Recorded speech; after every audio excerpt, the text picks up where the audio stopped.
కేసీఆర్ గారు ప్రభుత్వం దిగిపోయే ముందు ఇదే కాంగ్రెస్ పార్టీ ఇప్పుడు ఉన్నటువంటి రేవంత్ రెడ్డి ముఖ్యమంత్రి వర్యులు ఏం చెప్పిండో, మీకు బిర్యానీ కావాలని కోరిండ్రు, మీకు బిర్యానీ కాదు కదా పప్పు పెట్టడానికి కూడా కేసీఆర్ దగ్గర గిన్నె లేదు, ఆ పప్పు ఉడకదు, మంట పెట్టడానికి మంట లేదు, వండడానికి గిన్నె లేదు, నా దగ్గర ఉన్నది గిన్నె, నా దగ్గర ఉన్నది పప్పు, నా దగ్గర ఉన్నది బియ్యం, నన్ను ముఖ్యమంత్రి చేయండి, మీకు వండి పెట్టడానికి నేను సిద్ధంగా ఉంటానని మేనిఫెస్టోలో పెట్టినటువంటి చరిత్ర గల వ్యక్తి.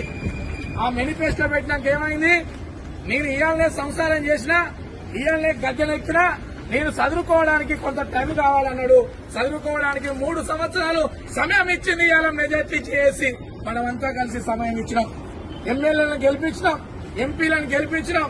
నిన్న కాక మొన్న మున్సిపల్ ఎలక్షన్ లో కూడా ఈ ఆర్టీసీ బిడ్డలు నిన్ను నమ్మిన కనుకనే, ఈ ఆర్టీసీ బిడ్డలు ఇంకా నిన్ను నమ్ముతున్నారు కనుకనే మీ వాళ్ళను మెజార్టీగా గెలిపించి మీకు పట్టం కట్టింది. అయినా మీరు కుర్చీల కొరకు చూస్తా ఉన్నారు. ఈ కడుపు కాలిన కార్మికుల సమస్యల్ని పరిష్కరించమని అడుగుతా ఉన్నాం.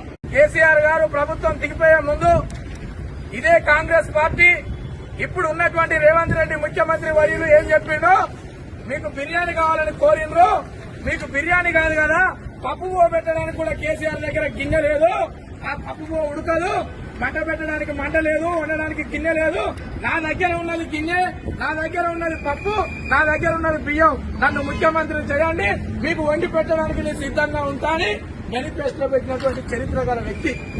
ఆ మేనిఫెస్టోలో పెట్టినాక ఏమైంది, నేను ఇయాలనే సంసారం చేసినా, ఇయాలనే గద్దెనెక్కినా, నేను చదువుకోవడానికి కొంత టైం కావాలన్నాడు. చదువుకోవడానికి 3 సంవత్సరాలు సమయం ఇచ్చింది ఇవాళ మెజార్టీ చేసి మనమంతా కలిసి సమయం ఇచ్చినాం. ఎమ్మెల్యేలను గెలిపించినాం, ఎంపీలను గెలిపించినాం. నిన్న కాక మొన్న మున్సిపల్ ఎలక్షన్ లో కూడా ఈ ఆర్టీసీ బిడ్డలు నిన్ను నమ్మిన కనుకనే, ఈ ఆర్టీసీ బిడ్డలు ఇంకా నిన్ను నమ్ముతున్నారు కనుకనే మీ వాళ్ళను మెజార్టీగా గెలిపించి మీకు పట్టం కట్టింది. అయినా మీరు కుర్చీల కొరకు చూస్తా ఉన్నారు. ఈ కడుపు కాలిన కార్మికుల సమస్యల్ని పరిష్కరించమని అడుగుతా ఉన్నాం.